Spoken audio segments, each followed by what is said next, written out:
देखो 10.1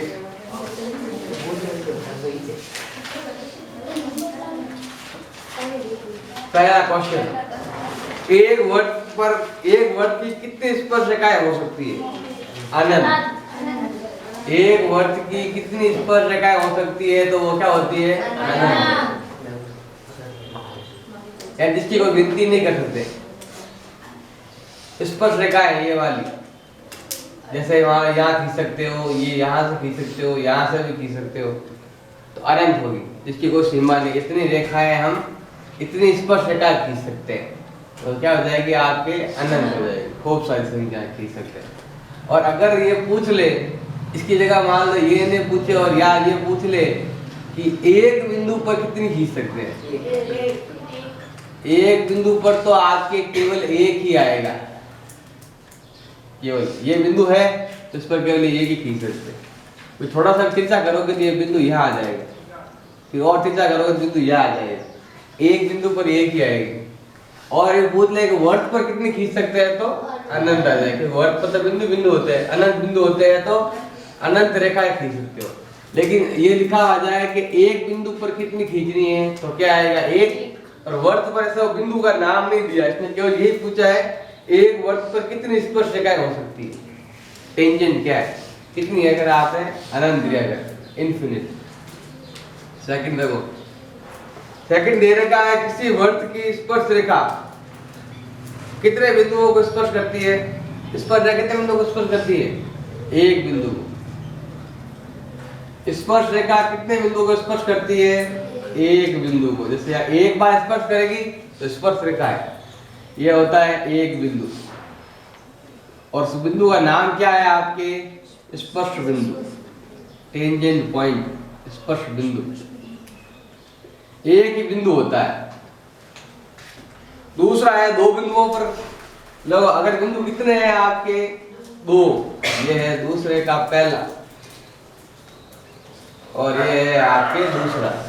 इसने कहा है कि वर्त को दो बिंदुओं पर काटने वाली, ये है वर्त और दो बिंदुओं पर काटने वाली ये रेखा क्या कहलाती है आपके? छेदन रेखा। छेदन रेखा कहते हैं सीकेंड। सीकेंड रेखा है, छेदन रेखा कह सकते हैं, जो वर्त को कितने भागों में बांटती है? दो भागों में काटती है। फिर है तीसरा, ये दे रखा है एक वर्त की कितनी समांतर स्पर्श रेखा होती है? समांतर भी होनी चाहिए और स्पर्श रेखाएं भी होनी चाहिए। कितनी होती है? दो। जैसे वर्त है और ये व्यास है, मान लो कि इसके अगर एकांतर कोण क्या होंगे? अगर बराबर, तो आपकी समांतर रेखाएं क्या होंगी? बराबर। ये रेखा और ये रेखा क्या होगी आपके? रेखाएं समांतर भी होगी और स्पर्श रेखा भी होगी। अगर दो टच करके जा रही है स्पर्श रेखाएं, और यहाँ भी 90 का कोण बन रहा है, यहाँ भी 90 का कोण बन रहा है, कितनी होती है? दो रेखाएं होती है, दो समांतर स्पर्श रेखाएं,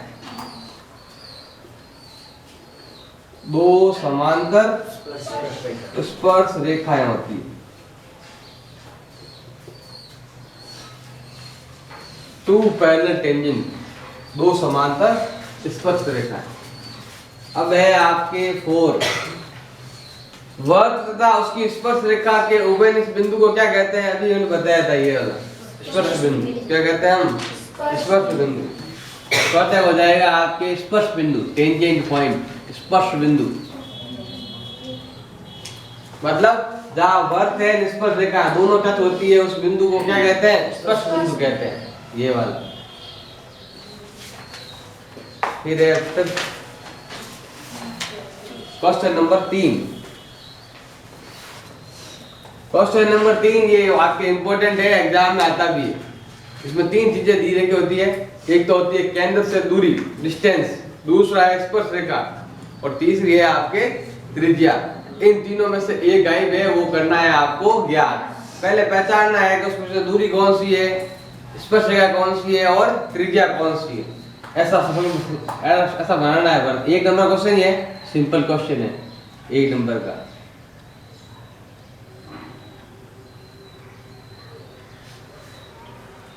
इसके अंदर दे रखा है आपके 5 सेमी त्रिज्या। आप त्रिज्या दे रखी है आपने कितनी, 5 सेंटीमीटर।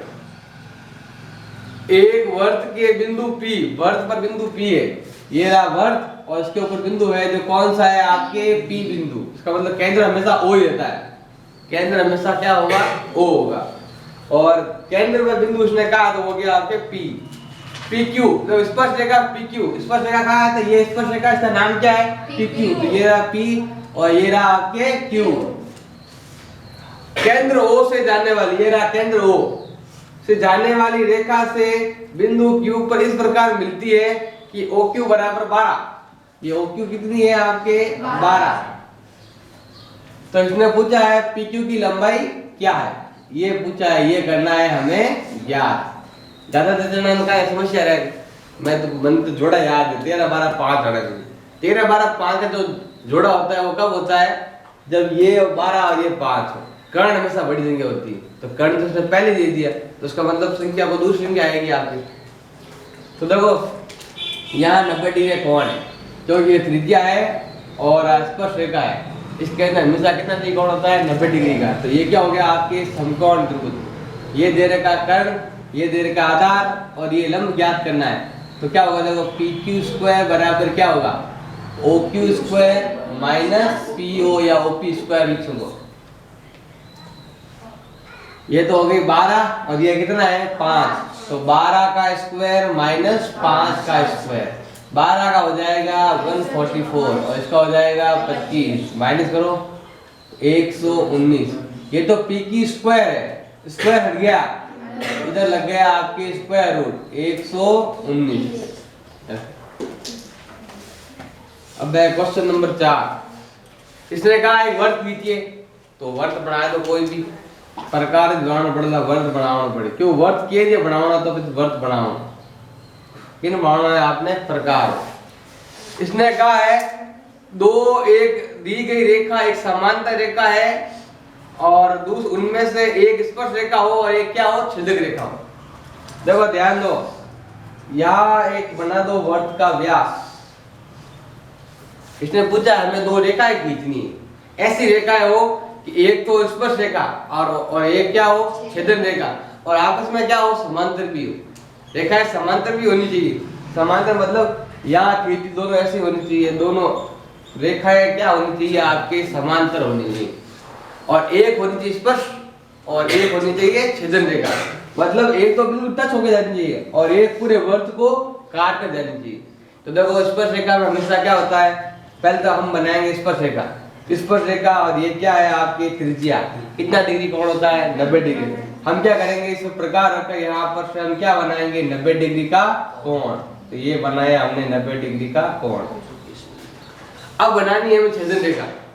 तो स्पर्श रेखा और छेदन रेखा दोनों कैसी बनानी है, समांतर बनानी है। तो अगर मान लो यहाँ 90 है तो यहाँ कहीं भी एक क्या बना लो आप, 90 डिग्री कोण बना लो, दोनों क्या हो जाएगी आपके, समांतर हो जाएगी। मतलब ये हमने यहाँ प्रकार रख दिया और यहाँ हमने क्या बना दिया, 90 डिग्री का कोण। अब ये दोनों रेखाएं आपस में क्या है, समांतर भी है। देखो दोनों पैरेलल, स्पर्श रेखा तो दोनों समांतर भी है, स्पर्श रेखा भी है, छेदन रेखा भी है, तीनों नाम आ गए एक साथ। दोनों आपस में कभी नहीं मिलेगी, समांतर हो गई। ये इस रेखा को क्या बोलते हैं, स्पर्श रेखा, इसको क्या बोलते हैं, छेदन रेखा।